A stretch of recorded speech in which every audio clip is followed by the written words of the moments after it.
Hayden, ano kailangan mo? Mag-a-apply po sana ako ng trabaho.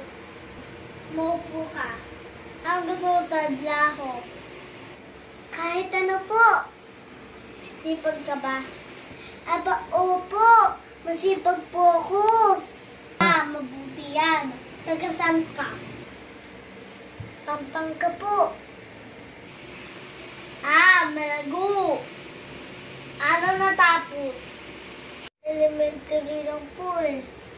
Pero masipag po ako. Masipag ka, bata. Maganda yan. So, tanggap na po ako? Tawag natin sa manager.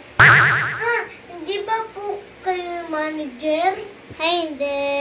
Mag-a-apply din ako. Katulad mo.